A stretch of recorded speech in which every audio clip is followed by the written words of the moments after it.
Hello दोस्तों, today our topic is judiciary.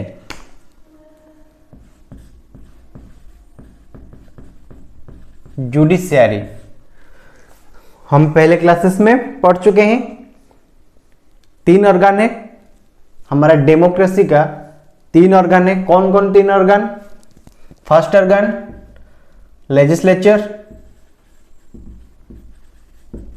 Legislature, second organ और कौन है? Executive, and third organ judiciary. Third and most vital और crucial organ judiciary. 3 organ. जैसे एक human life का, एक ह्यूमन बॉडी का मल्टीपल ऑर्गन से, एक ह्यूमन बॉडी में कौन सा ऑर्गन है आपका? हार्ट है, किडनी है, लिवर है, ठीक है। इस तरह का मल्टीपल ऑर्गन से, और फेफड़े जो फुसफुस होता है वो है, ठीक है। तो इस तरह का मल्टीपल ऑर्गन से अगर एक ऑर्गन आपका हार्ट फेल्यूर हो गया और किडनी फेल्यूर हो गया तो वो इंसान, वो ह्यूमन जिंदा रह सकता है क्या उसके बिना? नहीं। उस तरह डेमोक्रेसी, गणतंत्र जो होता है, डेमोक्रेसी का 3 ऑर्गन है। तीनों में से तीनों वाइटल है, जो कि अगर एक ऑर्गन फेल मार जाता है, अगर एक ऑर्गन फेल्यूर हो जाता है, वो जुडिशियरी हो, एग्जीक्यूटिव हो, लेजिस्लेचर हो, इन तीनों में से कोई एक ही ऑर्गन फेल्यूर हो जाता है तो कंप्लीटली डेमोक्रेसी खतरे में आ जाएगा, ठीक है। तो एक सिंक्रोनाइजेशन बनाने के लिए, डेमोक्रेसी में सिंक्रोनाइजेशन बनाने के लिए we have to maintain 3 organs simultaneously. तो तीनों के 3 ऑर्गन ही हमको चाहिए, ठीक है।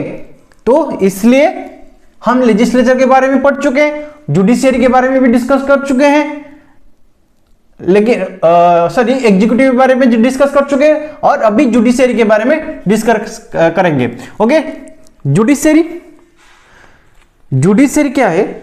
जो हमारा कोर्ट है, ठीक है। देखिए हमारा देश है, हमारा देश में जो रूल ऑफ लॉ है, रूल ऑफ लॉ, देखिए एक बहुत ही बड़ा वर्ड है वो, rule of law. Rule of law क्या है? It means we can say rule of law apply equally to all persons and that a certain set of fixed procedures need to be followed when a law is violated. Rule of law equally, देश का सभी citizen को equally distribute किया जाता है। Rule of law सभी equally law को distribute करेंगे और उन सब के लिए लॉ इक्वल ही है। अगर इन लॉ को वायोलेट किया जाता है तो सभी के लिए भी एक ही पनिशमेंट होगा, ठीक है। एक ही, अगर इस लॉ को कोई वायोलेट करता है तो वो जो भी है, देश का नागरिक जो भी है, सभी के लिए एक ही पनिशमेंट होगा। इसीलिए बोला जाता है, ठीक है, when a law is violated fixed procedures need to be followed, ठीक है।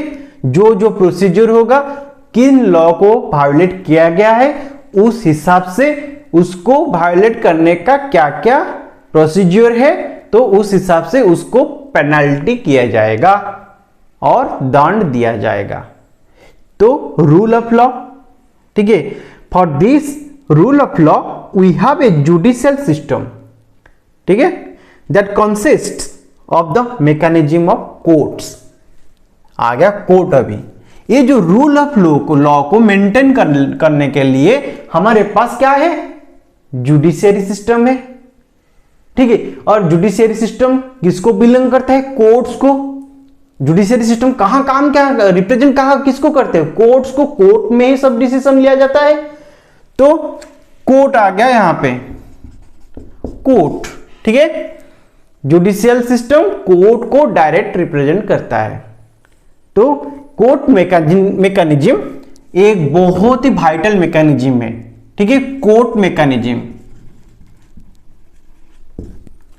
जो कि हमारी डेमोक्रेसी में बहुत ही नितांत आवश्यक है और इट्स वेरी मच वाइटल और क्रूशियल। ठीक है, तो ये तीनों ऑर्गन है और जुडिशियरी इन सब में से एक क्रूशियल ऑर्गन है। अगर ये फेल हो जाता है तो डेमोक्रेसी कोलैप्स कर जाएगा, कंप्लीटली कोलैप्स हो जाएगा और कुछ नहीं। ठीक है, अगर आइए रोल ऑफ द जुडिशियरी, हम जुडिशियरी की बात कर रहे हैं अभी, तो इनका रोल के बारे में बात करेंगे। Role of the judiciary, judiciary का रोल क्या है? Okay, judiciary they can decide that no teacher can be beat a student. Judiciary देखिए, जुडिशियरी जुडिशियल सिस्टम जो है जुडिशियरी, वो बहुत ही मैटर में, हमारा देश इतना बड़ा देश है, इतना बड़ा देश में बहुत सारे मैटर है, बहुत सारे डिस्प्यूट्स है, उन सबको कौन कंट्रोल करता है? बहुत सारे लॉ को भी, जो लॉ बनाया गया है और कॉन्स्टिट्यूशन को भी वायोलेट किया जाता है बाय द गवर्नमेंट, तो उसको भी कौन नजर रखता है? जुडिशियरी नजर रखता है ना। तो जुडिशियल सिस्टम यहाँ पे कितना बड़ा इंपॉर्टेंट रोल निभाता है। देखिए जुडिशियरी सिस्टम में क्या होता है, इनका रोल क्या है? अगर मान लीजिए स्कूल में बच्चों को मारना बैन किया गया है, सरकार के द्वारा रूल जो लॉ लाया गया है कि स्कूल में बच्चों को नहीं मारा नहीं जाएगा, ठीक है, लेकिन कुछ टीचर होते हैं वो अपना फ्रस्ट्रेशन और घर का गुस्सा कहां पे आके निकालते हैं? बच्चों पे, स्कूल पे बच्चों पे आके निकालते हैं। हम हमारे समय पे भी बहुत मार खाए हैं, तो सर क्या करते हैं, अपना बीबी का गुस्सा आके हमारे ऊपर निकालते थे। मैथमेटिक्स का सर वो थे, ठीक है। तो इस तरह के टीचर क्या करता है, बच्चों को आके स्कूल पे पीटता है। After the law has been implemented that no teacher beaten the student in school, okay. फिर भी क्या होता है, वो इंसिडेंट होता है, तो इसको कौन नजर करेगा? अगर ये इंसिडेंट हो गया और जो स्टूडेंट को मार पड़ा है उसका पेरेंट्स जाके कंप्लेंट कहां पे करेंगे? हेडमास्टर को जाके कंप्लेंट किया। अगर हेडमास्टर ने ही पीटा है तो फिर कहां पे जाके कंप्लेंट करेंगे? वो डायरेक्ट, अगर जो कोर्ट लॉ लाया है, सुप्रीम कोर्ट ने लॉ लाया है और हाई कोर्ट ने लॉ लाया है, वो जाके डायरेक्ट कहां पे कंप्लेंट करेंगे? कोर्ट में ही कंप्लेंट करेंगे, कोर्ट में ही केस देंगे उस टीचर के एग्नेस्ट, और उस स्कूल जो ऑर्गेनाइजेशन है उस स्कूल के एग्नेस्ट ही कंप्लेंट फाइल किया जाएगा। कोर्ट में डायरेक्ट वो जा सकते हैं और by through the police station, और वो पुलिस स्टेशन में जाएंगे। पुलिस क्या करेगा, फिर कोर्ट में फॉरवर्ड करेगा टीचर को, और इस केस को, बहुत सेंसिटिव केस है, जो कि गवर्नमेंट, एक टीचर है, क्या होता है, गवर्नमेंट स्कूल का टीचर है, गवर्नमेंट एम्प्लॉई है, तो इस केस को बहुत सेंसिटिवली हैंडल किया जाता है। पुलिस रेस्पेक्टेड डिपार्टमेंट का जो अथॉरिटी है और जो कमिश्नर है उनको को केस रेफर करता है, ठीक है। उस हिसाब से जो कमिटी बैठता है और फिर कोर्ट में केस जाता है, ठीक है। इस तरह के वो प्रोसीजर, लीगल प्रोसीजर है, फॉलो किया जाता है। तो इसमें, इस मैटर में कौन इंटरफेयर करेगा? कोर्ट, जो जुडिशियरी, ठीक है। फिर और क्या क्या है? About the sharing of river waters between the states, जो स्टेट और स्टेट में, एक जो नेबर स्टेट है, स्टेट और स्टेट में बहुत डिस्प्यूट है रिवर वाटर को लेके। आपको कुछ साल जो 2017-18 में वो न्यूज बहुत ज्यादा था, Kaveri water dispute. Kaveri water dispute कहां पे? Karnataka, state of Karnataka and Tamil Nadu. Karnataka and Tamil Nadu दोनों स्टेट में कावेरी वाटर को लेके, कावेरी रिवर का वाटर को लेके बहुत डिस्प्यूट चल के आ रहा था पिछले कुछ सालों से, ठीक है। दोनों बोल रहे थे कि वाटर हमारा ही है और इसमें डैम बना के हम स्टोर करके वाटर रखेंगे। और एक मैटर है ओडिशा और छत्तीसगढ़ का, जो कि महानदी रिवर डिस्प्यूट। लेकिन छोड़िए उसको तो छोड़िए, वो तो पॉलिटिकल एजेंडा कुछ बना रहे हैं कुछ स्टेट्स, उसको छोड़िए। लेकिन हम कावेरी वाटर डिस्प्यूट में आते हैं। ओडिशा छत्तीसगढ़ का बात भूल जाइए, क्योंकि वो एक पॉलिटिकल एजेंडा है। तो Kaveri water dispute in between Tamil Nadu and Karnataka government. तो यहां पे फाइट कर रहे हैं, दोनों स्टेट फाइट कर रहे हैं, ठीक है। यहां पे कौन आएगा? अगर दो स्टेट फाइट कर रहे हैं इन बिटवीन, तो इसमें कौन इंटरफेयर करेगा? दोनों स्टेट का सरकार फाइट कर रहे हैं, स्टेट गवर्नमेंट्स, तो सेंट्रल गवर्नमेंट इंटरफेयर करता है, लेकिन सेंट्रल गवर्नमेंट का बात कौन सुनता है? वो साइड हो जाते हैं। तो ये मैटर आ जाता है कि कहां, किसके पास? जुडिशियरी के पास। तो दोनों कोर्ट में ही आते हैं, supreme court, judiciary. Judiciary system इस मैटर में इंटरफेयर करता है और दो सुनवाई होता है, पिटीशन के बाद वो सुनवाई होता है, वो प्रोसीजर चलता ही रहता है। वो थोड़ा लॉन्ग प्रोसीजर है, कोर्ट का मैटर है भाई, चलता ही रहेगा। तो फिर क्या होता है, अगर मान लीजिए जो हमारा देश में बहुत ही क्राइम होता है, against the women, against the child, against the senior citizen, बहुत क्राइम होता है, लाइक दिल्ली निर्भया केस, ठीक है, बहुत सारा क्राइम होता है। मान लीजिए इस क्राइम में क्या हो गया, कोई लोअर कोर्ट सुनवाई सही तरीके से नहीं किया, वहां पे कॉम्प्रोमाइज हुआ, एविडेंस कॉम्प्रोमाइज हुआ, सुनवाई सही तरीके से नहीं हुआ, जजमेंट नहीं मिला, जो पीड़िता के परिवार को जजमेंट नहीं मिला, तो वहां पे क्या होगा? तो वहां पे क्या होगा, वो लोग, वो उसका जो फैमिली होगी, फैमिली मेंबर और पेरेंट्स, वो कहां जाएंगे? सुप्रीम कोर्ट में जाएंगे। मान लीजिए लोअर कोर्ट में नहीं, उनके खिलाफ ही आया गया और वो जो सैटिस्फाइड जजमेंट नहीं मिला उनको, उनके साथ जो अन्याय हुआ है, जो क्राइम हुआ है, और वो हाई कोर्ट में गए, रेस्पेक्टिव स्टेट का हाई कोर्ट में गए, वहां पे भी नहीं हुआ, वो कहां जाएंगे? सुप्रीम कोर्ट में जाएंगे, सुप्रीम कोर्ट, ठीक है। तो सुप्रीम इतना बोल रहे हैं, supreme court, supreme court, supreme court of India का एस्टेब्लिशमेंट कब हुआ था? कब रे, बोलिए बोलिए, कब हुआ था?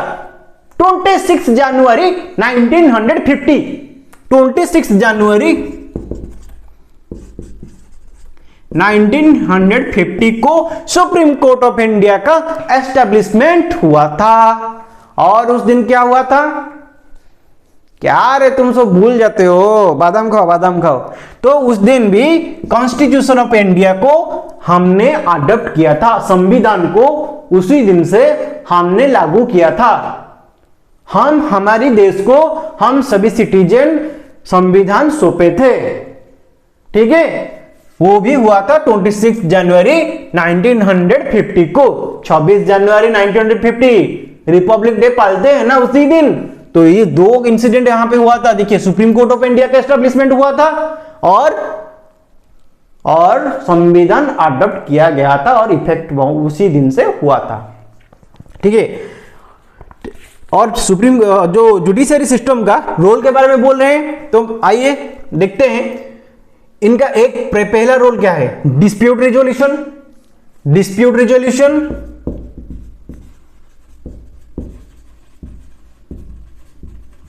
ठीक है, dispute resolution. Second, judicial review, judicial review,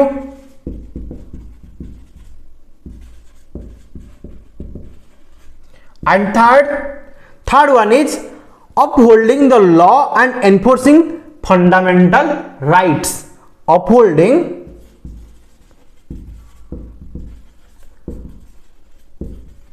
the law and enforcing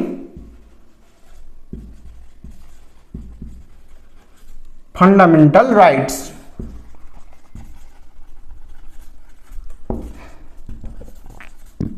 ठीक है, तो डिस्प्यूट रिजोल्यूशन क्या है, चलिए पहले समझते हैं।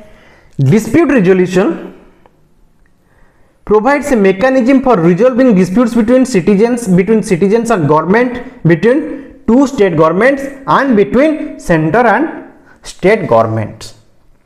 तो डिस्प्यूट रिजोल्यूशन क्या है? मान लीजिए सिटीजन एंड सिटीजन, जो देश के नागरिक है, दो नागरिकों के बीच लड़ाई हो गया, उसमें कौन इंटरफेयर करेगा? जुडिशियरी इंटरफेयर करेगा। तो वो है क्या है? Dispute resolution. और सिटीजन और गवर्नमेंट के बीच, मान लीजिए स्टेट गवर्नमेंट और सिटीजन, उनके बीच लड़ाई हो गया किसी मैटर को लेके। स्टेट गवर्नमेंट ने कुछ रूल इंप्लीमेंट कर लिया जो कि सिटीजन के हित में नहीं है, तो क्या करेंगे? वहां पे स्ट्राइक होगा, वहां पे गवर्नमेंट के खिलाफ हड़ताल होगा। तो इस मैटर में क्या हो गया? सिटीजन और गवर्नमेंट के बीच फाइटिंग हो गया। ठीक है, तो कौन इंटरफेयर करेगा? जुडिशियरी सिस्टम इंटरफेयर करेगा। देन स्टेट गवर्नमेंट के बीच फाइटिंग हो जाता है, ठीक है, गवर्नमेंट जो स्टेट गवर्नमेंट के बीच जो वाटर डिस्प्यूट, रिवर डिस्प्यूट, और ज्यादातर पानी के लिए ही सब मरते हैं और कुछ नहीं, मारपीट लगते हैं दोनों स्टेट गवर्नमेंट के बीच। और एक क्या है, पानी गया और लैंड के लिए वो बोलते हैं ये डिमार्केटेड बॉर्डर हमारा है, वो और दूसरा स्टेट बोलता है नहीं तुम घुस आए हो, ये हमारा है। इसको लेके भी झगड़ा चलता है, कुछ स्टेट में हो रहा है अभी। आंध्र एंड ओडिशा का जो कोरापुट डिस्ट्रिक्ट है, कोरापुट एंड मालकानगिरी डिस्ट्रिक्ट का कुछ एरिया को आंध्र समझता है उसका, लेकिन ओडिशा समझता है वो उसका है। लेकिन किसका है उस मैटर में अगर कोर्ट में लोग जाएंगे, अभी तो गए हैं नहीं, पता नहीं, इसका न्यूज अभी नहीं आया ही नहीं। अगर ये लोग जाएंगे कोर्ट में, कुछ पिटीशन वगैरह फाइल हुआ था, लेकिन इसके बारे में अगर सुप्रीम कोर्ट ऑफ इंडिया और हाई कोर्ट ऑफ ओडिशा और high court of Andhra Pradesh दोनों फेल्यूर मारते हैं, तो कब कौन केस कहां पे आएगा? सुप्रीम कोर्ट ऑफ इंडिया पे आएगा। सुप्रीम कोर्ट ऑफ इंडिया सुनवाई करेंगे तो उसके क्या रिजल्ट आता है हम सुनेंगे। यहां पे कौन इंटरफेयर किया? सुप्रीम कोर्ट ने, जुडिशियरी सिस्टम ने इंटरफेयर किया। दोनों स्टेट के अगर डिस्प्यूट हो जाते हैं, ठीक है, और स्टेट गवर्नमेंट और सेंट्रल गवर्नमेंट और यूनियन गवर्नमेंट से स्टेट गवर्नमेंट और यूनियन गवर्नमेंट के बीच भी मारामारी होते हैं, उनके बीच भी झगड़ा लगते हैं। कैसे झगड़ा लगेगा? वो बोलेंगे तुम हमारा फंड जो है एलोकेट नहीं किए हो, हमको ये फंड नहीं दिए हो अभी जो स्टेट के कोटा में आता है, और हमारा बकाया जीएसटी का रिटर्न तुम नहीं दिए हो, ठीक है। इस तरह भी मारपीट लगते हैं। और कुछ स्टेट तो इस तरह ही बोलते हैं सेंटर ने तो कुछ दे ही नहीं रहा है। इस तरह में दोनों में फाइटिंग लगता है, दोनों में फाइटिंग स्टेट गवर्नमेंट और सेंट्रल गवर्नमेंट में होगा, तो कौन उसके बीच में आएगा दबने के लिए? कोई आएगा क्या? सिटीजन कोई आएगा? देश का सिटीजन आएगा? नहीं ना कोई पूंजीपति कोई आएगा, कोई इंडस्ट्रियलिस्ट आएगा। अरे भाई तुम क्यों मारामारी कर रहे हो? इस तरह मत करो, देश का इमेज खराब हो रहा है और तुम्हारे राज्य का भी इमेज खराब हो रहा है, इसमें लोग पिसते ही जा रहे हैं आपके मारामारी में, डेवलपमेंट नहीं हो रहा है। क्या वो आके कोई इंडस्ट्रियलिस्ट बोलेगा? नहीं। यहां पे कौन इंटरफेयर करेगा? जुडिशियरी। यहां पे भी जुडिशियरी सिस्टम इंटरफेयर करेगा, ठीक है। तो ये हो गया डिस्प्यूट रिजोल्यूशन। डिस्प्यूट रिजोल्यूशन में जुडिशियरी का की इंटरफेरेंस आता है। और जुडिशियल रिव्यू, जुडिशियल रिव्यू क्या है? जुडिशियल रिव्यू है, मान लीजिए आपका ओके पार्लियामेंट में एक लॉ आ गया, पार्लियामेंट एक अमेंडमेंट कर लिया, एक लॉ ले आया, अगर वो देश के हित में नहीं होगा, देश के सिटीजन के हित में नहीं होगा, यहां पे भी जुडिशियल रिव्यू होगा। कोर्ट, सुप्रीम कोर्ट इंटरफेयर करेगा और सरकार को बोलेगा ए लॉ को वापस लो, ए लॉ और एक कानून देश के हित में नहीं है और ये स्कीम आपका देश के हित में नहीं है। ज्यादातर लॉ के लिए तो स्कीम नहीं, सॉरी स्कीम में गलत बोला, लॉ और कानून जो होता है उसी को ही जुडिशियल रिव्यू होता है। अगर वो देश के हित में नहीं होगा, अगर प्रोटेस्ट जारी रहेगा, ठीक है, ज्यादातर के हिस्सों में देश के, तो इसमें जुडिशियरी इंटरफेरेंस करेगा और जुडिशियल रिव्यू होगा सरकार में। सरकार के डिसीजन में भी इंटरफेयर कौन करता है? Judicial system. और upholding the law and enforcing the fundamental rights. अगर कहीं पे सिटीजन ऑफ इंडिया जो भारत का नागरिक है, वहां पे किसी के साथ भी उसका जो फंडामेंटल राइट्स है वहां पे वायोलेट किया जाता है, उसको अपना समान जो मौलिक अधिकार है वो प्राप्त नहीं करता है, तो वहां पे कौन इंटरफेयर करता है?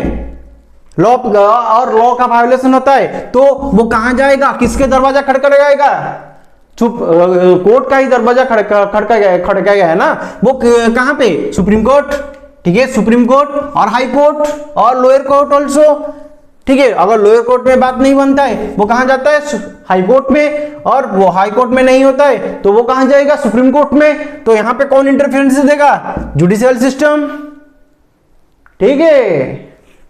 चलिए दूसरे चलते हैं।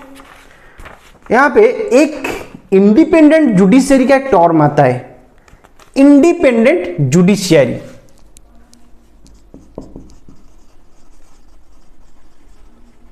इंडिपेंडेंट जुडिशियरी, इंडिपेंडेंट जुडिशियरी बबुआ क्या है रे? बोलो भाई, तुम बोलो ना क्या है इंडिपेंडेंट जुडिशियरी? मान लीजिए एक बहुत बड़ा नेताजी है, बहुत सेंट्रल मिनिस्ट्री में बहुत बड़ा नेताजी है और उनको कैबिनेट का पाया मिला है और वो खुद ही हो सकते हैं लीडर ऑफ द हाउस, कोई भी हो सकते हैं। अगर वो जुडिशियरी मतलब जज जो होते हैं उनका अपॉइंटमेंट में वो, अगर वो जज उनका दोस्त निकलेगा, उनका बेटा निकलेगा, उनका भाई निकलेगा, उनका सन इन लॉ, अगर कोई इनमें से कोई उनका वेल विशर कोई निकलता है जज, वो वहां उसको लेके अपॉइंटमेंट कर लेते हैं कोर्ट में, ठीक है, और वो जज बन जाता है। तो इस तरह का अगर उन्हीं का ही लोग वहां पे जाके बैठेंगे जो कि बड़ा पॉलिटिशियन सब है, जो हायर सेंट्रल मिनिस्ट्री में है, ठीक है, उन्हीं का ही जाके अगर जाके बैठेंगे लोग जज होके, तो एक इन्फ्लुएंस रहेगा वो उनका ही ना इन्फ्लुएंस रहेगा ना, आपका इन्फ्लुएंस वहां पे रहेगा नहीं, दबदबा उनका ही रहेगा, वो जो बोलेंगे जज साहब वो ही करेंगे, सही है ना। तो वो क्या करेंगे, अगर उनके फेवर में, अगर सपोज मान लीजिए नेताजी का, ठीक है, वो पॉलिटिशियन और उनका पार्टी का एक, मान लीजिए उन्हीं का ही पार्टी का एक मेंबर, एक एमपी और मिनिस्टर का एक फैक्ट्री है, ठीक है, एक फैक्ट्री है, उस फैक्ट्री में, ठीक है, कुछ लोग जहरीला गैस निकल के वो डेथ उनका हो गया, उस फैक्ट्री में जहरीला गैस निकला, केमिकल इम्बैलेंस होके और कुछ वो जो मशीनरी होता है फेल्योर होके जहरीला गैस निकला और डेथ हो गया। ये क्यों हुआ, क्योंकि लो क्वालिटी का मशीन वहां पे लगा था और इसका इनको जो सेफ्टी बोर्ड का सर्टिफिकेट भी नहीं मिला था, ठीक है। ये सब निम्न काम होके यहाँ पे जो चिपर काम होता है वो होके इस तरह का इंसिडेंट हुआ और बहुत लोगों का डेथ हुआ, लेबर का जो काम कर रहे थे डेथ हुआ। तो अगर वो एक केस, ठीक है, एनजीओ एंड उनके घर वाले सब मिलके एक केस, एक पिटीशन फाइल करते हैं और कहां जाते हैं, जाके कोर्ट में केस जाता है, ठीक है, कोर्ट में जाएगा और उसी केस में जो कोर्ट में हियरिंग होगा इस केस के बारे में, उसी कोर्ट का जज साहब कौन होंगे, जो इसी पार्टी का ही मेंबर है, जो पार्टी का इन्फ्लुएंस होके जज साहब वहां पे बैठे थे, जिनको वो पार्टी ने बैठाया था, ठीक है। तो पहले ही उस रात जो उनको पता चल गया कौन जज कौन है उस केस का, तो वो क्या करेंगे, पहले रात से ही फोन कर लेंगे, अरे जज साहब आपको ही हमने बैठाया गद्दी पे, भूल मत जाना, तो कल हमारे एग्नेस्ट हमारे पार्टी का ही वो मेंबर है और हमारा ही मिनिस्टर है, तो उनका भी फैक्ट्री वो है, उनका एग्नेस्ट में कोई जजमेंट मत दे देना वरना आपका नौकरी गया। तो ये धमक आ जाएगा। अगर ये धमक आ जाता है, क्या जज साहब इंडिपेंडेंटली जजमेंट दे सकते हैं? नहीं दे सकते हैं। कैसे देंगे भाई, क्योंकि उनका ही दबदबा वहां पे है। तो इसीलिए हमारा भारत की संविधान, the constitution of India, A allow करता है कि यहां पे कोई पॉलिटिकल इन्फ्लुएंस नहीं होगा अपॉइंटमेंट में जज के और डिसीजन मेकिंग में जुडिशियरी का। ऑलरेडी कॉन्स्टिट्यूशन ऑफ इंडिया इसको प्रोहिबिट करता है। अगर इस तरह का कोई एक्शन होता है तो मान लीजिए भारत का संविधान का वहां पे उल्लंघन हो रहा है। इसीलिए हमारे जुडिशियरी सिस्टम इंडिपेंडेंट है। लेकिन कुछ इस तरह की भी बात चलता है कि इस जो जज का जो अपॉइंटमेंट किया जाता है, कोई वर्डिक्ट आ गया, ठीक है, जज जी का अपॉइंटमेंट किया जाता है, तो इन फेवर वो बोलते हैं कि रूलिंग पार्टी का हाथ है उसमें, वो एक कंट्रोवर्शियल चीज है, लेकिन वो तो पहले से ही तय कर चुका है ना, कॉन्स्टिट्यूशन में तय किया गया है। तो ऑपोजिशन का लीडर भी होंगे वहां पे और रूलिंग पार्टी का लीडर ऑफ द हाउस भी होंगे, तो सबका इंटरफेरेंस में ही वो डिसीजन लिया जाएगा। तो इस तरह से कॉन्स्टिट्यूशन में ही लिखा है। तो इस तरह का कंट्रोवर्सी आने का कोई मतलब ही नहीं है। चलिए छोड़िए, हम टॉपिक में चलते हैं। तो ये हो गया इंडिपेंडेंट जुडिशियरी, इसके बारे में हम पढ़ ले। और स्ट्रक्चर ऑफ कोर्ट्स, ठीक है, चलिए हम जानते हैं स्ट्रक्चर ऑफ कोर्ट्स के बारे में। स्ट्रक्चर, कोर्ट का स्ट्रक्चर के बारे में पढ़ते हैं। तो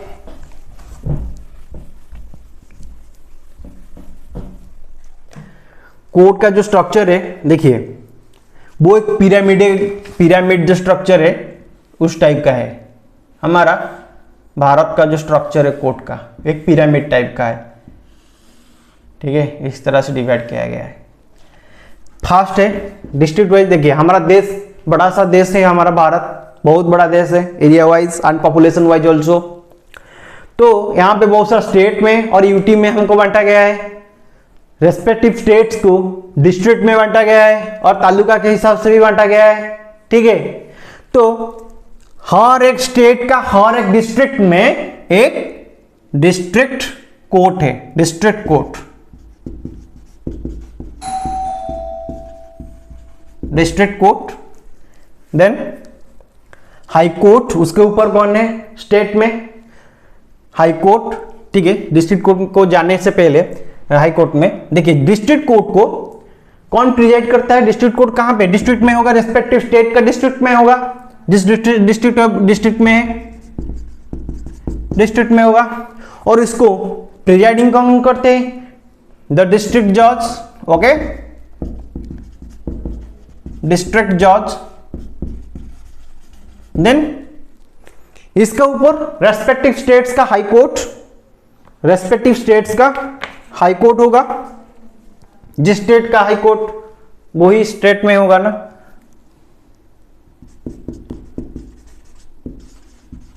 हाई कोर्ट। हाई कोर्ट को कौन प्रेजेंटिंग करते हैं, chief justice of high court, okay, chief justice of high court.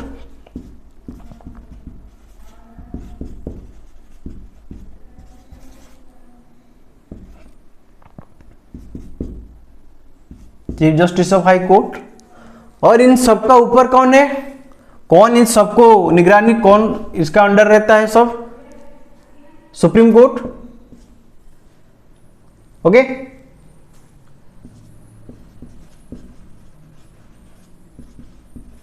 Supreme court, supreme court का प्रिजाइडिंग कौन करते हैं, chief justice of India, supreme court जो चीफ जस्टिस होते हैं।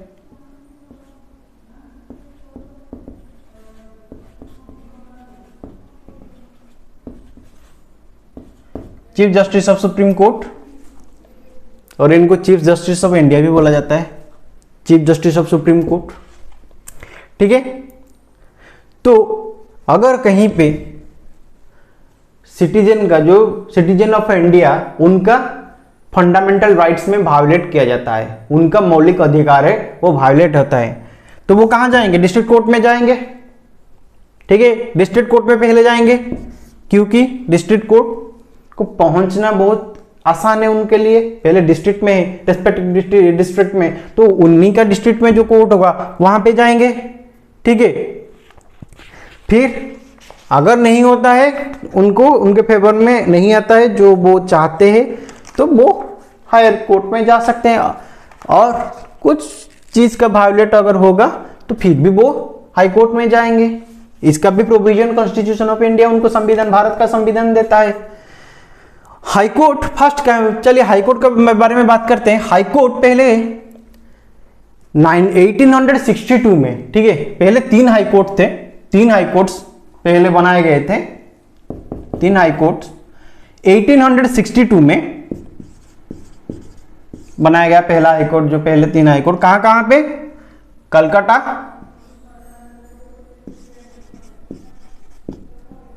कलकत्ता, मद्रास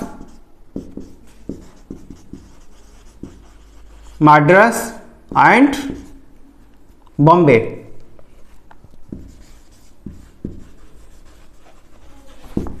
कलकत्ता, मद्रास एंड बॉम्बे तीनों शहरों में पहले 1862 में हाई कोर्ट का एस्टैब्लिशमेंट किया गया, ठीक है। फिर उसके बाद रेस्पेक्टिव स्टेट्स को धीरे धीरे उनका हाई कोर्ट मिलने लगा। और पंजाब, अगर हम बात करें Punjab 1960, then the high court of Delhi came up in 1966। Okay, 1862 में पहले कलकत्ता, मद्रास और बॉम्बे में हाई कोर्ट बनाएगा। देन 1966 में दिल्ली अपना हाई कोर्ट पाया। फिर currently there are 25 high courts, while many states have their own high courts. Okay, Punjab and Haryana, Punjab and Haryana का, पंजाब एंड हरियाणा दोनों का एक ही हाई कोर्ट है। कहां पे? चंडीगढ़ में, common high court Chandigarh. Then और जो तेलंगाना, ओके, तेलंगाना एंड आंध्र प्रदेश का, आंध्र प्रदेश का अमरावती में है, आंध्र प्रदेश का अमरावती, और तेलंगाना का हैदराबाद, तेलंगाना का हैदराबाद, वो 2019 में वो एस्टैब्लिश हुए। ठीक है। और ऑल्सो अरुणाचल प्रदेश एंड नागालैंड, मिजोरम, असम, जो नॉर्थ ईस्ट स्टेट है, north east states, Arunachal Pradesh, ठीक है, अरुणाचल प्रदेश, असम, नागालैंड, ठीक है, और मिजोरम, ये सब का एक कॉमन हाई कोर्ट है। कहां पे? गुवाहाटी में। ये सभी का गुवाहाटी में,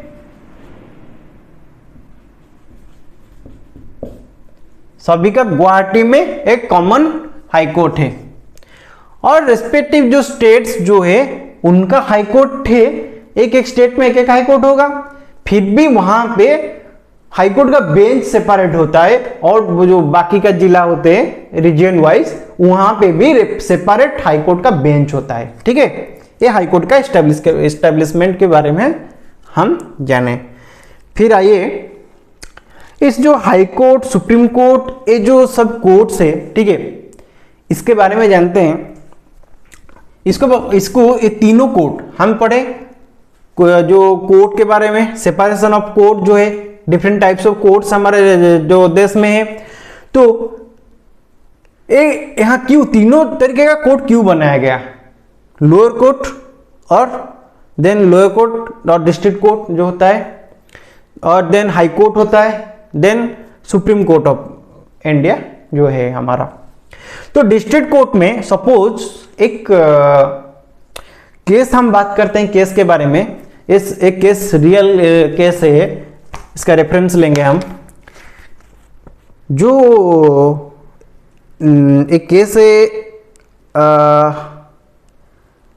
state, okay, Delhi administration versus Laxman Kumar and others. Okay, state administration जो दिल्ली का है, दिल्ली एडमिनिस्ट्रेशन वर्सेस लक्ष्मण कुमार।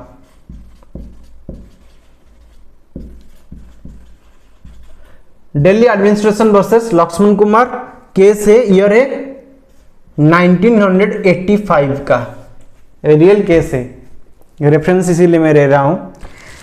1985 में क्या हुआ?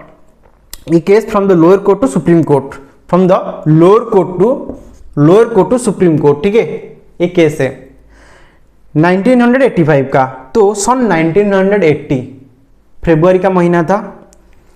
यहाँ पे लक्ष्मण कुमार जो होते हैं वो एक 20 साल का जो लड़की सुधा गोयल, उनको मैरी करते हैं, और दिल्ली का जो फ्लैट, एक इलाका में एक फ्लैट में रहने आते हैं। ठीक है, लक्ष्मण, वहां पे कौन कौन रहते थे? लक्ष्मण कुमार रहते थे, और उनका माँ रहते थे, लक्ष्मण कुमार का माताजी रहते थे, और उसका भाई रहता था लक्ष्मण कुमार का। तो दिल्ली में वो रहते हैं। 1980 में मैरिज हो गया, किन से? सुधा जी से, सुधा गोयल से। तो जो 2 दिसंबर 1980 को क्या हुआ? फरवरी के महीने में मैरिज होता है, और 2 दिसंबर 1980, ठीक है, को सुधा गोयल का डेथ हो जाता है हॉस्पिटल में, बर्निंग होके उनका एक बर्निंग केस आता है, brought burning case to the hospital, उस हिसाब से उनका डेथ हो जाता है 2 दिसंबर को। फिर क्या क्या होता है उसके बाद, डेथ हो गया, इमीडिएटली सुधा गोयल के जो फैमिली मेंबर है उनका जो फैमिली मेंबर को इन्फॉर्म किया गया, ठीक है, उनका पिता के घर को तो इन्फॉर्म करा गया। वहां पे वो आए और वो क्या किए, देखिए सिचुएशन सब देखिए किस तरह का उनका लड़की का डेथ हुआ है, और उन्होंने क्या किया, लड़के वाले जो है लक्ष्मण कुमार, उनके भाई और उनके माताजी के खिलाफ कंप्लेंट लॉन्च किया, कंप्लेंट लॉन्च किया, ठीक है, वो कंप्लेंट लॉन्च किया पुलिस स्टेशन में। फिर क्या हुआ, इन्वेस्टिगेशन हुआ, कंप्लेंट लॉन्च कर लिए, इन्वेस्टिगेशन हुआ, इन्वेस्टिगेशन के चलते तीनों को अरेस्ट किया गया। कौन किनको किनको अरेस्ट किया गया, लक्ष्मण कुमार को अरेस्ट कर किया गया, उनके मदर को अरेस्ट किया गया, और जो उनका भाई है लक्ष्मण कुमार का, उनको अरेस्ट किया गया। और जो भी पड़ोसियों का कोर्ट में जब अरेस्ट किया गया, फिर कोर्ट फॉरवर्ड करेंगे, उनको कोर्ट फॉरवर्ड किया गया। तभी क्या हुआ, कोर्ट में हियरिंग के चलते सब एविडेंस, जो नेबर है लक्ष्मण कुमार जिस फ्लैट में रहते थे, उनका जो नेबर है, पड़ोसी है, वो आके स्टेटमेंट देते हैं against the Laxman Kumar and the mother of Laxman Kumar and the brother of Laxman Kumar के खिलाफ स्टेटमेंट देते हैं कि हम ऑफेन बहुत बार देखे हैं, वो जो लक्ष्मण कुमार के माता जी है और जो सुधा गोयल के मदर इन लॉ है, वो उनको बुरी तरह से मारते हैं और बहुत टॉर्चर करते हैं। फिर उस दिन क्या हुआ, 2 दिसंबर को क्या हुआ था, वो उनको उसके 2 दिसंबर को जो रात को, मतलब उसके पहले दिन जो रात 1 दिसंबर का नाइट को हम देखे हैं कि वो टॉर्चर करते हुए उनको फ्लैट से एक हम देख रहे थे, उनका जो खिड़की से हम दिख रहे थे, हमको दिखा रहा था सब कुछ। वहां पे क्या हुआ, उनको घसीटते हुए, उनका मदर इन लॉ घसीटते हुए एक रूम में ले गए। वहां पे केरोसिन ऑयल होता है, मिट्टी का तेल, केरोसिन ऑयल उन पे छिड़क के, और जो फायर है उन पे लगा लेते हैं। और वहां पे बकाए वारदात पे लक्ष्मण कुमार भी मौजूद थे, ठीक है। ये स्टेटमेंट दिया जाता है पड़ोसियों का द्वारा कोर्ट में। उस टाइम क्या हुआ, फिर कोर्ट का ये जो आज पर द एविडेंस, क्योंकि कोर्ट तो एविडेंस पे ही बात करता है, अगर ये एविडेंस एग्नेस्ट आता है लक्ष्मण कुमार के फैमिली के खिलाफ, तो क्या होगा, वहां पे कोर्ट की वर्डिक्ट क्या देगा, verdict against Laxman Kumar family देगा। तो इस तरह की हो गया, कोर्ट ने वर्डिक्ट दे दिया और उनको तीनों को सेंटेंस ऑफ डेथ दिया गया। फिर क्या हुआ, लोअर कोर्ट ने दे दिया डेथ सेंटेंस तीनों को। फिर उन्होंने 1983 को वो क्या किए, हायर कोर्ट, जो हाई कोर्ट में अपील किए हाई कोर्ट में उन्होंने 1983 को उनको कि वहां पे क्या किया गया, वहां पे फिर सुनवाई हुआ, ठीक है, कार्रवाई चला, कोर्ट में हियरिंग हुआ। फिर वर्डिक्ट क्या आता है कि एक ने जो साक्षी प्रमाण तीनों के खिलाफ सफिशिएंट नहीं है, इसको जो साक्षी प्रमाण को नजर रखते हुए तीनों को एक्यूट किया जाता है, ठीक है, तीनों को एक्यूट किया जाता है, द 3 वर्ड्स एक्यूटेड, ठीक है। फिर क्या किया गया, फिर तीनों को छोड़ दिया गया, साक्षी प्रमाण नहीं है। वो जो एनजीओ से, क्योंकि उस टाइम 1980 के टाइम में डाउरी केसेस बहुत ही बड़ा एक इशू था।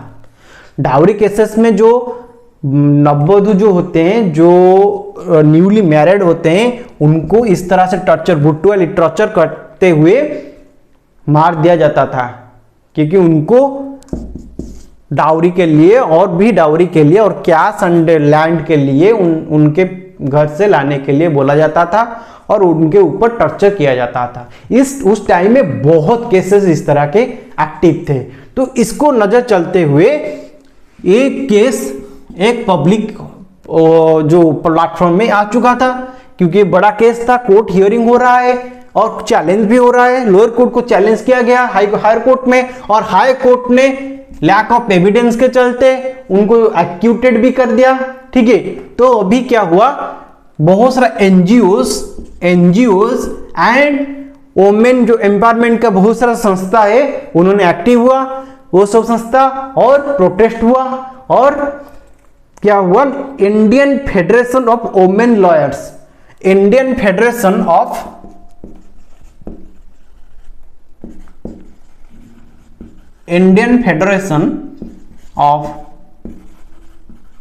Women lawyers,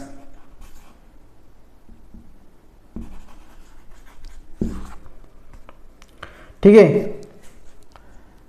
Indian federation of women lawyers ने क्या किया, फिर से हाई कोर्ट को चैलेंज करते हुए सुप्रीम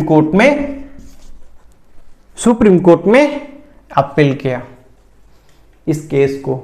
और सुप्रीम कोर्ट में सारे गवाह को सुनने के बाद, हियरिंग होने के बाद ये वर्डिक्ट आता है कि यहां पे लक्ष्मण कुमार, ठीक है, तो कभी सुप्रीम कोर्ट में चैलेंज किया गया था इस जो हाई कोर्ट को, कभी सुप्रीम कोर्ट में केस लाया गया था 1985 में।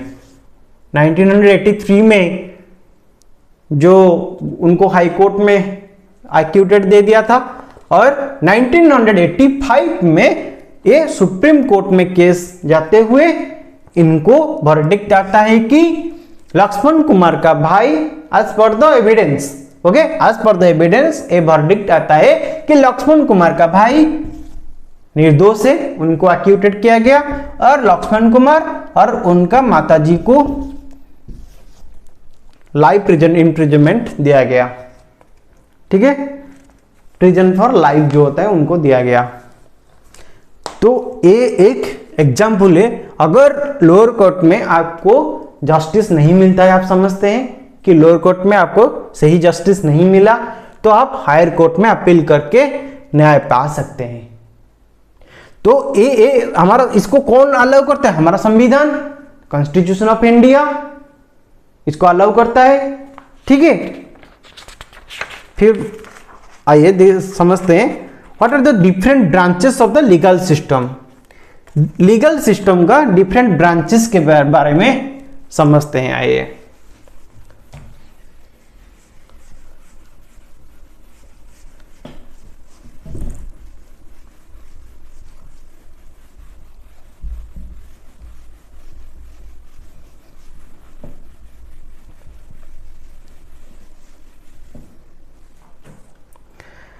यहां पे लीगल सिस्टम का डिफरेंट ब्रांचेस,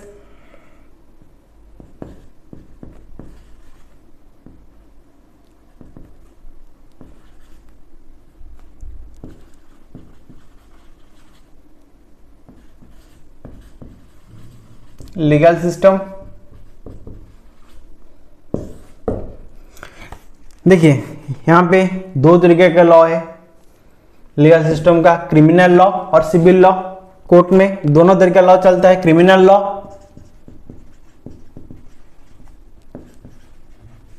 और सिविल लॉ। क्रिमिनल लॉ और सिविल लॉ। क्रिमिनल लॉ पे क्या क्या डील किया जाता है? क्रिमिनल लॉ पे देश में जो भी क्राइम होता है, जहां पे डेथ, मर्डर और डेथ जो होता है, मर्डर और डेथ, सेक्सुअल जो रेप केस होता है वो भी डील किया जाता है क्रिमिनल केस में। और कहीं पे कोई रायोट्स हो गया, दंगा फसाद हो गया, डेथ हो गया, वो भी क्रिमिनल लॉ में आता है। ठीक है, और क्या क्या हारासिंग, और हारासिंग किया जाता है अगर कहीं पे कोई कॉर्पोरेट सेक्टर हो और कहीं पे हो, रोड पे हो, पब्लिक प्लेसेस में अगर किसी को हरास किया गया, वो भी क्रिमिनल लॉ में आता है। फिर और क्या है, और है क्या, चोरी होता है, जो चोरी डकैती वगैरह, ये सब कुछ क्रिमिनल लॉ में आता है, ठीक है। और सिविल लॉ में क्या क्या आएगा, सिविल लॉ में land matters, land dispute matters, वो जमीन का जो विवाद जो होता है भाई भाई में, गांव में सब जमीन का विवाद रहता है, और वहां पे ये मैटर कहां पे जाता है, सिविल लॉ जो होता है सिविल लॉ में वो आता है। फिर और क्या है, डाउरी केसेस भी आता है, ठीक है। डाउरी केसेस नहीं, सॉरी डाउरी केसेस यहाँ पे नहीं आएगा, डाउरी केसेस कहाँ पे आएगा, डाउरी केसेस क्रिमिनल लॉ में आएगा। डाउरी केसेस के चलते जो डेथ होता है वो क्रिमिनल लॉ में आता है, लेकिन यहाँ पे डिवोर्स आता है। डिवोर्स जो होता है पति पत्नी में, वो सिविल लॉ में आता है। और क्या, rent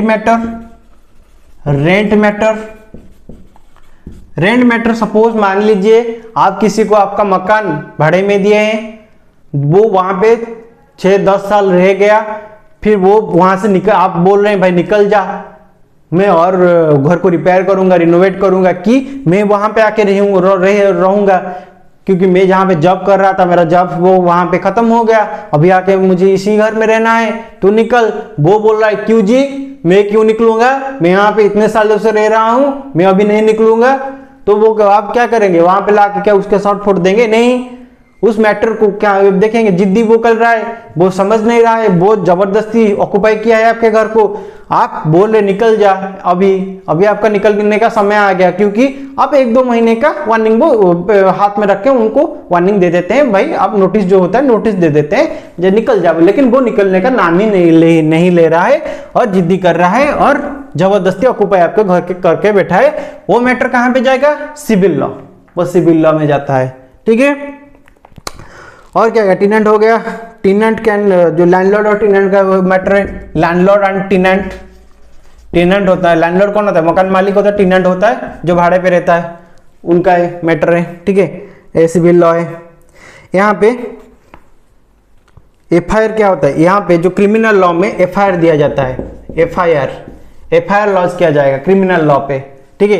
FIR fast information report, ये सब वारदात हो गया, जो वारदात हो गया इस तरीके का, ठीक है, चोरी हो गया, रेप हो गया, मर्डर हो गया, ठीक है, इस तरह का कोई गुंडागर्दी हो गया, कहीं पे मारापीटी हो गया, ठीक है, इस तरह का इंसिडेंट हुआ, तो पहले क्या होगा, पहले एफआईआर लॉन्च किया जाएगा पुलिस स्टेशन में। एफआईआर का फुल फॉर्म क्या है, फास्ट इंफॉर्मेशन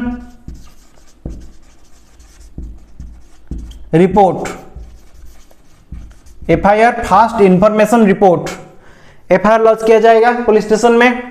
फिर उसके बाद अरेस्ट किया जाएगा दोषी को, कल्प्रिट जो है उसको अरेस्ट किया जाएगा as per your written FIR, ठीक है। देन उनको कोर्ट फॉरवर्ड किया जाएगा, कौन सी कोर्ट में, कौन सी कोर्ट का कौन सी सेक्शन में, क्रिमिनल सेक्शन में, क्योंकि ये क्रिमिनल लॉ के अंदर आता है।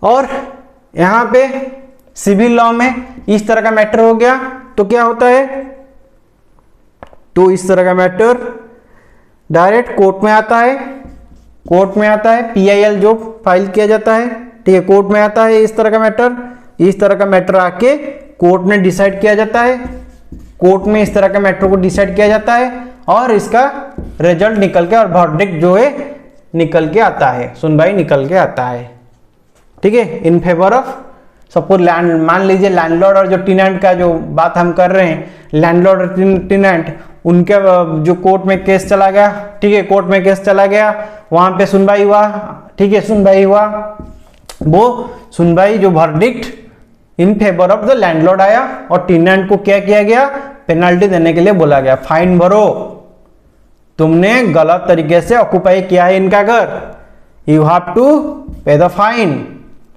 और इस 2 महीने के अंदर आप घर खाली करो, ये कोर्ट ने ऑर्डर दिया है तो मानना पड़ेगा। तो ये किस लॉ के अंदर आता है? सिविल लॉ के अंदर वो आता है। ठीक है, ये हो गया क्या डिफरेंस हो गया जो लीगल सिस्टम में।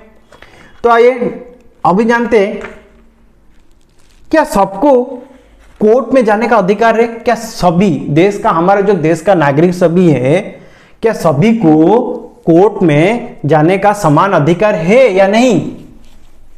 आपको पता है ना, देश में तो हमारा बहुत तरीके से लोग रहते हैं, बहुत पैसे वाला लोग रहते हैं, ठीक है, और कौन कौन रहते हैं? गरीब श्रेणी के भी लोग रहते हैं, जो कि प्रतिदिन अगर काम करेंगे तभी उनके घर चूल्हा जलेगा, उस तरीके के भी लोग रहते हैं। तब क्या होता है? तो अगर उनके साथ कोई एक गरीब श्रेणी का लोग है, उनके साथ कुछ अन्याय हो रहा है, ठीक है, उनके साथ अन्याय हो रहा है, लेकिन उसका शख्स वो नहीं है, उनका इतना सक्षम वो नहीं है कि वो कोर्ट में जा सके, उनका फंडामेंटल राइट का वायोलेशन किया गया है यहाँ पे। सपोज उस गांव का जमींदार ने उनका जमींदार जो होते हैं, इस टाइम पे तो जमींदार प्रथा उच्छेद किया गया है, लेकिन उस टाइम में जमींदार प्रथा था ना। फिर भी अभी क्या किया जाता है? अभी भी जो पूंजीपति लोग हैं, जिनके पास जो बहुत सारा पैसा है और पावर है, मनी पावर, पॉलिटिकल पावर जिनके पास है, वो क्या करते हैं? गरीब श्रेणी का लोगों को शोषण करते हैं। अभी भी वो होता है, इनडायरेक्टली वो शोषण करते हैं। कैसे? उनका जमीन हड़प लेते हैं, उनको कुछ चंद पैसा दे देते हैं, इंटरेस्ट रेट को 100% ले लेते हैं उनसे। वो तो मूर्ख आदमी है, पढ़ा नहीं होगा, पढ़ाई किया नहीं है ना, इसीलिए ही तो आपके घर में जाके वो आपका काम कर रहा है, आपका वो सब डेली लेबर वो कर रहा है, वो जाके क्या कर रहा है? बिल में खेत में काम कर रहा है, वो जाके आपका जो सामान है उठा के आपका 10 मंजिला का फ्लैट में लेके जा रहा है, डेली लेबर है, ठीक है। वो क्या करेगा? क्या वो इतना पढ़ा लिखा है? अगर इतना पढ़ा लिखा होता वो क्या जाके वहां पे चना बेचता रोड में? नहीं ना। अगर इस टाइप का कोई लोग है, एक आदमी है गांव में, और उसका फर्जी में जमीन हड़प लिया गया, ठीक है, और उसको गांव से निकाल दिया गया, जमीन हड़प के गांव से निकाल दिया गया। यहां पे क्या हुआ? उसका फंडामेंटल राइट का वायोलेट किया गया है? नहीं, उसको भी जीने का अधिकार है, ठीक है, उसको भी राइट टू लाइफ है, उसको भी राइट टू फूड है। तो यहां पे फंडामेंटल राइट्स का वायोलेशन हुआ।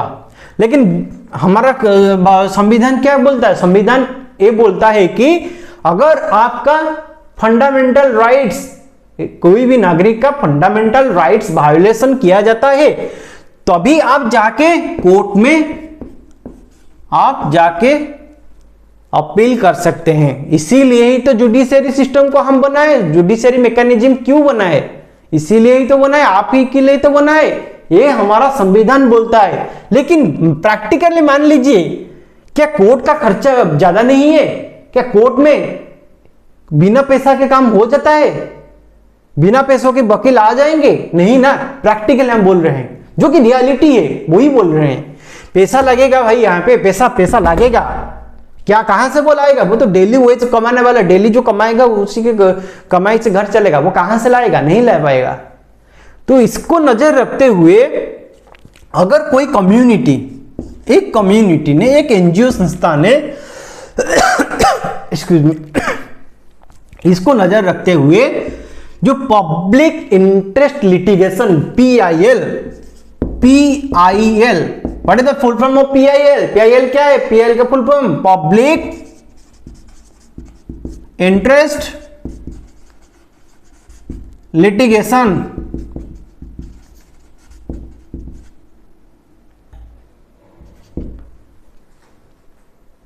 पब्लिक इंटरेस्ट लिटिगेशन और PIL फाइल कर दिया कि PIL ने फाइल कर दिया इस तरह का वायोलेशन, फंडामेंटल राइट्स का वायोलेशन किया जा रहा है अभी भी गांव में। तो ये सुविधा भी दिया गया है करने के लिए, PIL फाइल करने के लिए। अगर फाइल कर लेता है तभी कोर्ट का नजर में आ जाता है, भाई इस तरह का कोई कांड हो रहा है, अभी भी इस तरह का कांड हो रहा है ना। तो चलिए PIL किसी ने फाइल कर लिया, तो इस केस में अभी चलेगा, हियरिंग चलेगा भाई, हियरिंग चलेगा, क्योंकि फंडामेंटल राइट्स का वायलेशन हुआ है यहाँ पे। और एक बेस्ट एग्जांपल है जमीन हड़प, उसका जमीन, वो दलित है, वो दलित का है, दलित कम्युनिटी का है, ठीक है। तो और एक यहां पे आता है अनटचेबिलिटी, एक बेहतरीन एग्जांपल है untouchability.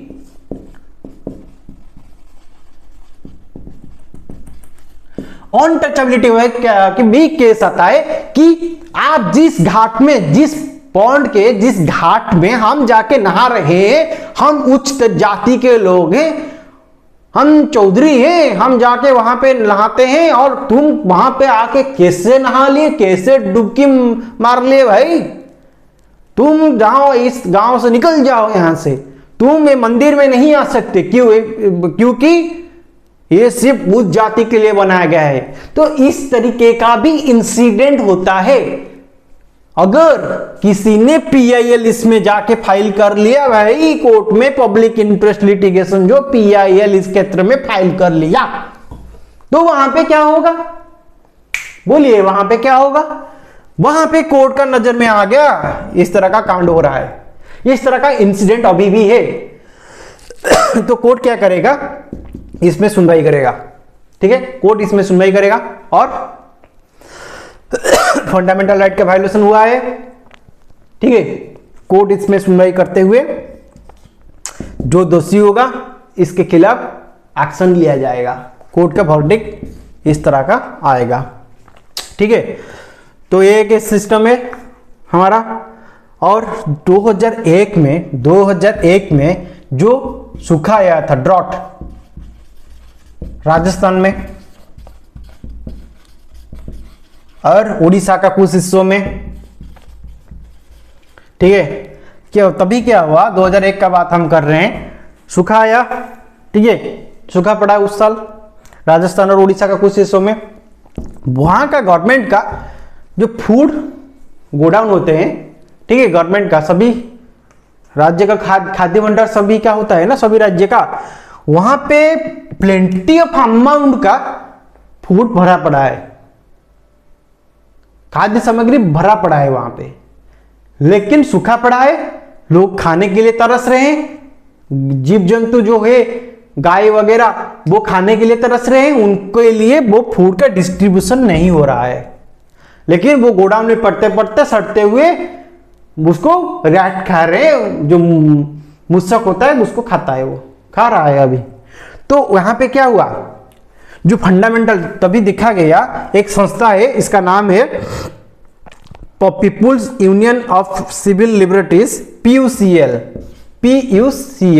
People's union of civil liberties, एक संस्था, इसी ने इसको नजर रखते हुए PIL फाइल किया कि इस तरह का इंसिडेंट है, राज्य के खाद्य भंडार में प्लेंटी ऑफ अमाउंट का खाद्य पड़ा है, सस्य पड़ा है, लेकिन वो जनसाधारण में, जो उस राज्य का नागरिक है, उनमें वो खाद्य सप्लाई किया नहीं जा रहा है। वो लोग खाने के लिए तरस के भूखा पेट मर रहे हैं अभी खाने के लिए।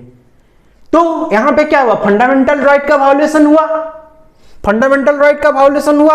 आर्टिकल 21 आर्टिकल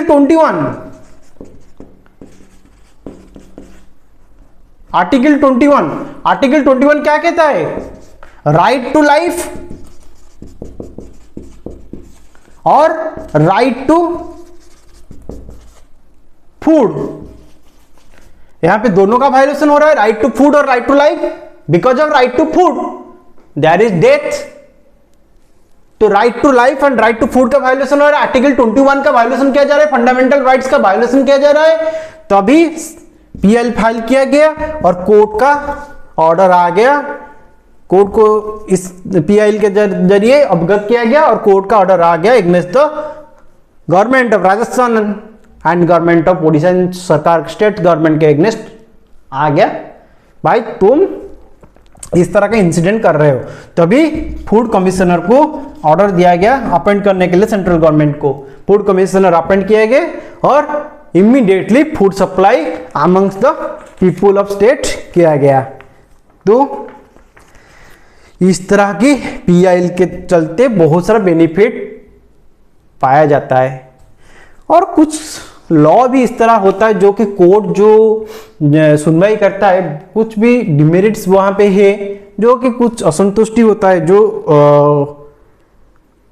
कि हम देखें कि वे एक असंतुष्टि है जो कि सेटिस्फेक्शन नहीं है सिटीजन। तो क्या है, there are also court judgments that people believe work against the best interest of the common person. क्या है, for example activists who work on issues concerning the right to shelter and housing for a poor believe that the recent judgments on evictions are a far cry from earlier judgments, while recent judgments tend to view the slum dwellers as an encroacher in the city. A earlier judgment क्या था, like the 1985 Olga Tellis versus Bombay Municipal Corporation had tried to protect the livelihoods of slum dwellers. लेकिन यहाँ पे जो अभी का जो verdict है वो थोड़ा चिंताजनक है कोर्ट का। और पहले जो वर्डिक्ट आया था किसमें, स्लम ड्वेलर्स जो है, जो ओल्गा तेली वर्सेस बॉम्बे म्युनिसिपल कॉर्पोरेशन में जो वर्डिक्ट आया था वो थोड़ा अच्छा था इससे। तो यहाँ पे थोड़ा चिंताजनक है, कुछ कुछ कोर्ट का निर्णय आ जाता है तो कोर्ट सर्वोपरि है, सर्वलोक है, सर्वमान्य है, उनके खिलाफ मैं क्या बोलूँगा भाई, बोलूँगा तो कॉन्टेम्प्ट ऑफ कोर्ट लगाया जाएगा, क्या बोल सकते हैं। ठीक है, इसीलिए बोला गया है कोर्ट में कि justice delayed is justice denied. पता है ना, justice delayed, justice delayed is justice denied।